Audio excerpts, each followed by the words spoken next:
Your conference is being recorded. Great. So this month, our Lunch and Learn series, number 9, is all about onboarding new employees using Predictive Index. And we're going to look at a bunch of different things. Some are tools, and some are how do we actually use the data that PI gives us to onboard people. So onboarding, right? So welcome on board. You've gone through the selection process. You've gone through the hiring process, the interview process. You've picked your person. Now everyone is excited. And both sides of the aisle here, if you will, both the new employee and usually the manager and the team, there's a lot of excitement about a new employee and sometimes a lot of an anxiety that can come along with that, right? So starting a new job can be invigorating, exciting, but everybody's a little bit nervous on their first day, especially in the first usually few weeks. That's also true for the people who are working with them. So we're going to look at how do we actually involve the managers and the team in the onboarding of this new person to make it go as seamless as possible and set everybody up for success in the future.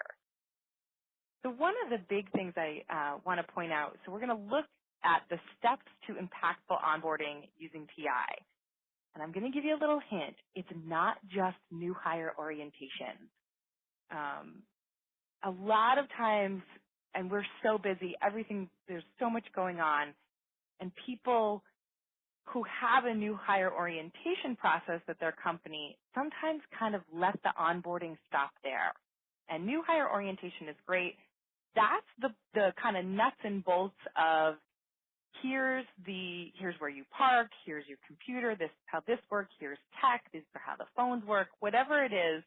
The more nuts and bolts and technical aspects of the orientation. This is where they fill out all of their paperwork, their healthcare benefits. That's more of the orientation and getting them oriented to what is happening at work. Onboarding is a little bit different. It's a little bit more broad spectrum than that, and it doesn't have as much of a checklist or a hard skills approach to it. So it's a little bit more soft, which is why people aren't that great at it, honestly. Or some people aren't that great at it. So when we look at the steps to impactful onboarding, we're looking at this through the lens of using Predictive Index, both the tools and the information. So key to this, number one, is having the person take the behavioral assessment. So even if you didn't have them, you don't use it in hiring, or for whatever reason, this person just didn't take one during hiring. It happens. Don't worry about that. But definitely have them take it upon hiring. Maybe that's part of your new hire orientation. So make sure that they take that assessment. One thing that can actually compound how well we can onboard somebody is having that job assessment as well. We don't have to have it. You can still really create a great onboarding process without having the job assessment, but this is going to help us to really hone in on, okay, we hired someone who tends to be a little bit more relaxed with details, a little bit more big picture, and this job is a pretty detail-specific job. So in their orientation, we're going to set up in their onboarding, we're going to set up some things for them to be able to support them in their need for follow-up, for detail. And we'll talk a little bit more about that when we get into the drives later. The next thing is using that, kind of what I said, using the behavioral assessment and the job target together to find how best to support your new hire. So we're going to look at them from a person, just from the behavioral perspective. This is who they are, what they like, how they prefer to be communicated with, lots of other aspects there. And then your kind of superpower charge there is now how can I best support them to get this job, this particular job done. And then finally is bringing it into the leaders and the managers, not letting it just stop in the, HR new hire orientation packet, like here's your PI report, go forth and have fun. we really want the leaders and the managers, and I'm going to even go out and say, and their peers. We're going to talk a lot about peers today, to use the information to help people achieve their true potential. And we do this by interpreting the reports and using some of the system tools. So that's what we're going to look at today. So why is onboarding so important? It's shown statistically, there's data to back this up, that you will have a significant improvement in job satisfaction, motivation, and performance if you have a strong onboarding process for your new employees. Part of what happens during onboarding is that value is created.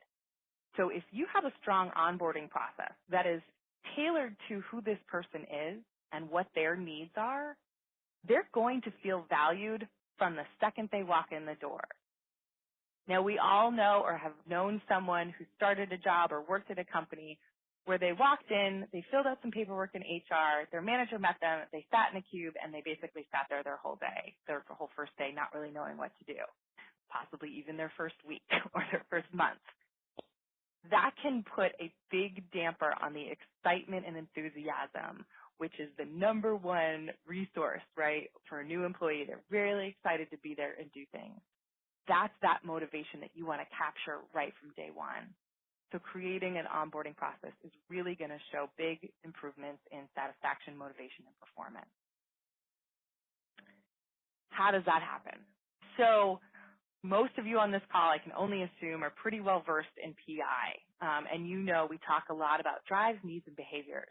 So the PI science is kind of how we look at it.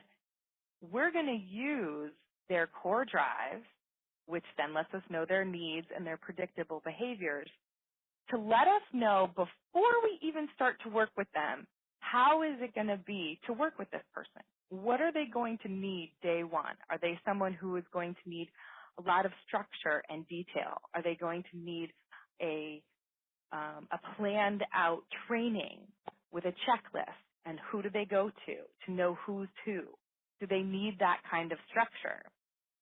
Or are they someone who's more likely to just jump in 2 feet, you know what, let me figure this out. I'm just going to work around on this system. I'm going to start teaching myself things. Who should I go to if I have any questions? Great, I'm off and running. Two very different people with very different needs, right? And if we tend to overstructure that second person, they're going to get bored and disinterested. Same thing if we just let that first person jump in and say, well, here you go, figure it out. They're going to feel overwhelmed and undervalued. So really looking at the drives, the needs, and the behaviors. So how do we do that? As I mentioned, the job target and the candidate results. So these images here are out of, by the way, side note, they're out of the beta of the new Crescendo platform. If you guys haven't been in there yet, hop in. If you want a demo, let me know, and we're going to set you up with a demo. We're reaching out to everybody to do that anyway, but digression back. So when we look at the job target and the candidate, right, we're looking at the natural behaviors of the person. If you use the cognitive tool, that's that top part. If you don't use it, don't even worry about that top graph. Those are cognitive results and cognitive target. So where are we off and where are we on with this person, right? So a lot of these drives are actually not mapped. They're not quite in alignment. So here's my person that I'm definitely going to have to set up a lot of structure out of the gate on follow-up, follow-through rules and details. The job was looking for a high D. This person's a low D, but we know they've got great experience. They fit the culture. We still wanted to hire them for this. But as a manager, I'm going to look at this and say, okay, I'm not going to overstimulate this person with a lot of details right out of the gate, but I am going to set up things as we onboard in the beginning so that they understand what our rules are so that they're not blindsided because they're just simply not looking for that. So using that job target with the candidate results to help tailor it to the job. All right. One thing we want to remember too, anyone who's been through any kind of training, we talk a lot about intensity matters. When we say intensity matters, we're talking about how far away from that midpoint, that 0 marker in the middle of the graph there, how far away the drive moves from that. That's going to give us a lot of information for how we want to deal with our new employee as well. So if you look at those two graphs there, they're the same shape, right? They're both persuaders or persuasive, but they're going to act very differently. The top one is someone who definitely needs to talk things out, be connective. They connect people quickly. They're moving really quickly and speak enthusiastically. The one on the bottom is going to get bored instantly and has to have people to talk to. The one on the top really likes to be able to have people to talk to and likes to have variety. The lower one, it's a necessity. So if you're hiring and you hire someone with that lower pattern, understand that they're moving Mach 10 with their hair on fire and talking to everybody along the way. So understanding, what is this person going to need? Okay, we know that they need social connection. To what level are they going to need that social connection, and be able to set that up for them? So make sure not only looking at the drives, but looking at the intensity of the drive as well. Just a little reminder. All right. So 3 kind of things that I would recommend highlighting to look at in a person's pattern for onboarding. It's 3 of the factor combinations, and the first one is the AB. If you remember, this is whether someone is task-oriented or people-oriented. But what this really tells us about someone is how they communicate, how they receive information, and how they interact with people. So if you remember, if someone has a higher B and a lower A, so B over A, who's been through training, that means that they are a relational communicator. They speak to think, so they kind of talk their ideas out. They receive their information through socialization. So they're learning by talking to people. They're learning through socialization. And the way they interact with people is relational. So when they're speaking, they're likely going to talk in more of a less matter-of-fact way, right? So they're going to be a little bit more connective, a little bit more relational. We inverse that, so someone has a higher A than B, A over B. Their communication is going to be more to the point, more fact-based, more informational-based. They're really focusing on the task at hand. They prefer to receive their information more literally and in written. So this is one especially, is my new person going to want me to have kind of an informal chat with her about what to do, or is she going to prefer an email, memo, or document outlining what's expected? So your B over A is going to want you to sit down and talk to them, check in with them, have a chat with them. The other is a little bit more reserved, the A over B. That's who you're going to want to create some documentation for, to check in with them via email. They're a little bit more reserved and insular, and it's going to take more time for them to trust people. So having a huge group welcome for that person, not as much of a highlight of their first day as it would be with someone with a higher B. High B, low A, would love a party on their first day. So communication, receiving information, and interacting. The other one, or the next one, there's 3 of them, is the AC relationship, right? And if you remember, the AC relationship is all about how I respond to things in my environment, whether I'm more responsive, waiting for things to happen, or if I'm proactive. So what this can really help you do is set up their roadmap to success. So it's a little bit about the person that I mentioned before, someone. If you've got a high A and a low C, or a higher A than the C, this is someone who's kind of, let me just add it. I'll go at it. I'm self-directed. I'm self-confident. I'm going to drive right in there. I'm moving quickly. I want to get going here. Let's go, let's go, let's go. You may even have to kind of slow those people down in the beginning, but laying out their roadmap for their first few weeks, few months, you'll want to know that they want to go fast and they're completely okay taking the reins on their own and going forward. These are going to be more independent learners. they're okay with kind of jumping in, being a little competitive. On the flip side, your higher C, lower A, right? So that's C over A. That's someone who's going to need a lot of structure. These are people who really like process, who really like to know what's coming at them, like to be prepared for what's coming at them. There's a little bit of a more relaxed pace there. Push and pressure to get things done, especially in the beginning. They're going to want to do well. They're going to want to, everybody wants to be the good kid. You know, everybody wants to do good work when they first start. They may tend to feel overwhelmed if you're asking too much of them.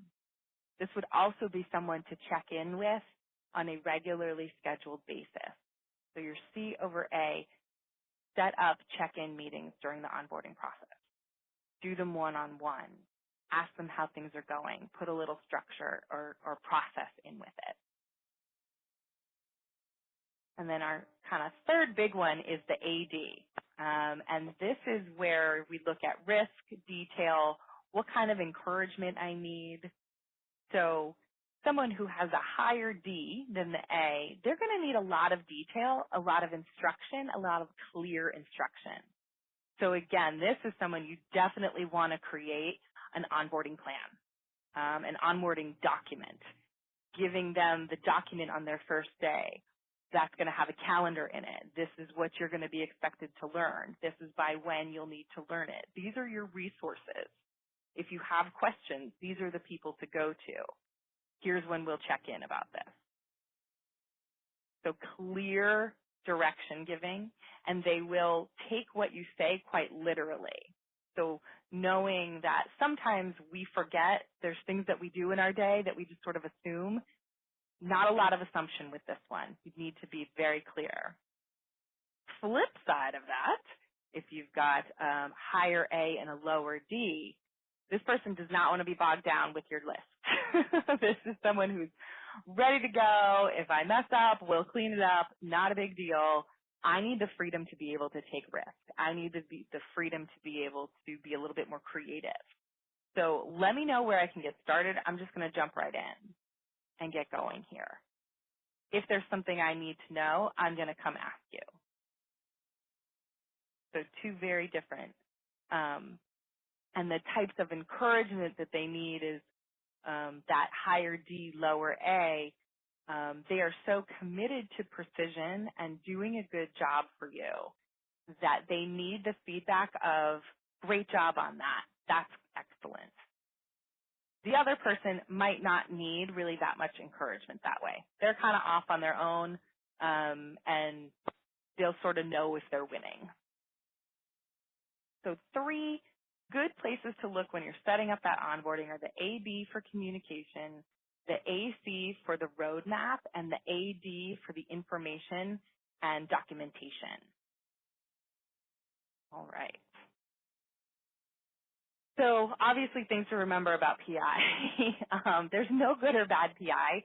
We all know that. There are behavioral patterns that are mapped a little bit more in alignment with a job. But just remember that each drive comes with its own strengths and challenges. So when this new person starts, everybody's going to be on their best behavior. You may have in the interview process think they present as really comfortable with talking, and they seem really easygoing and connective, but their PI tells you that they really prefer to get email information. They like independent work. Remember to use the PI, not just what's in front of you.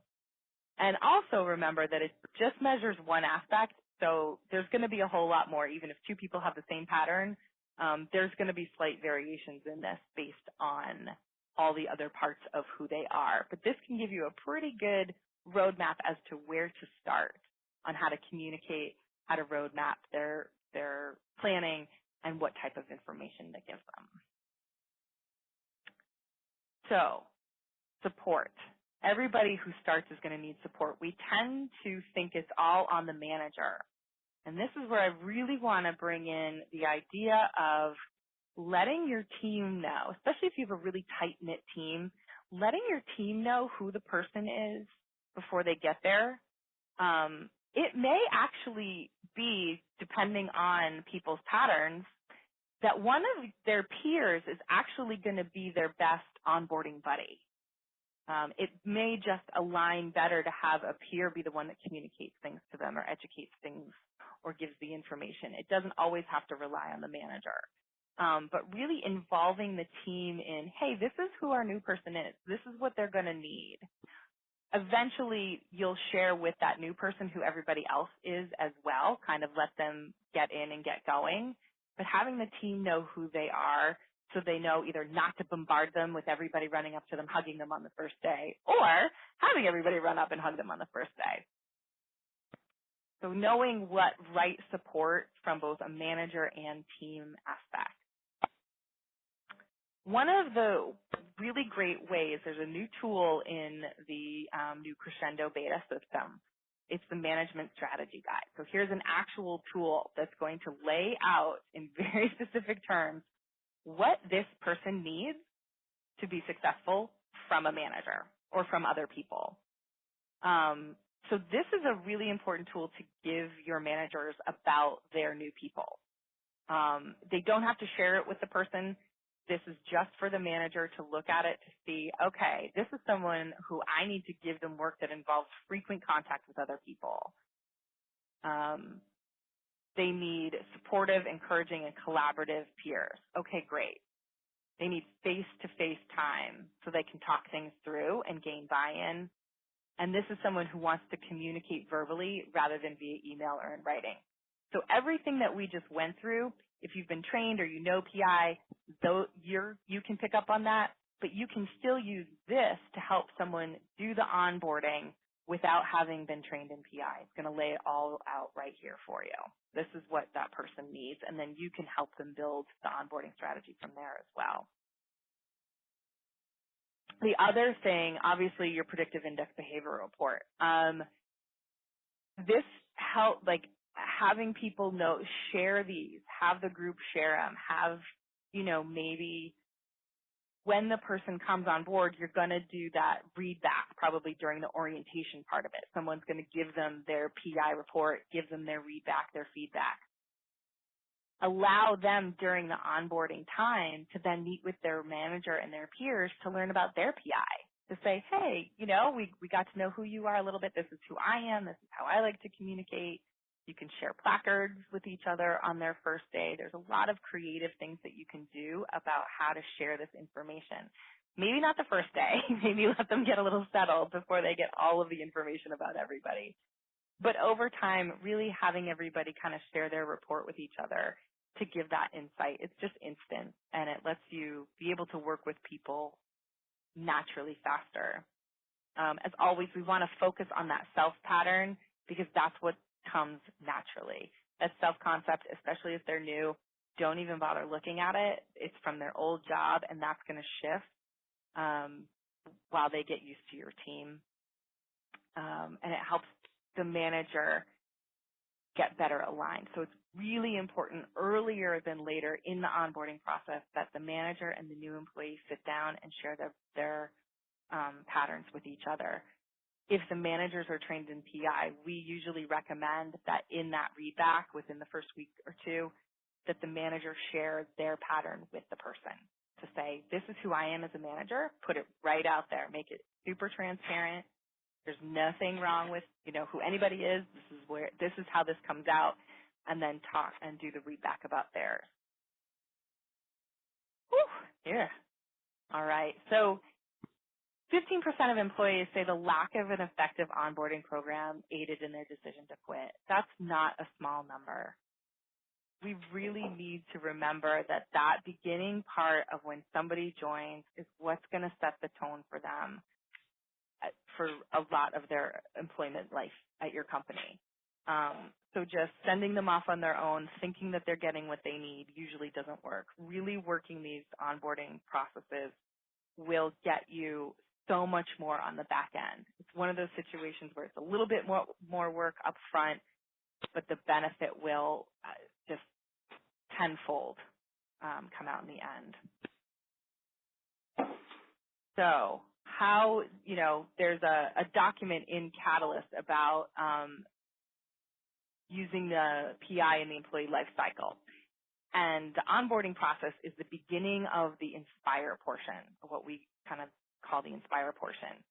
So some tips here are just to, provide the employee with the feedback, the readback.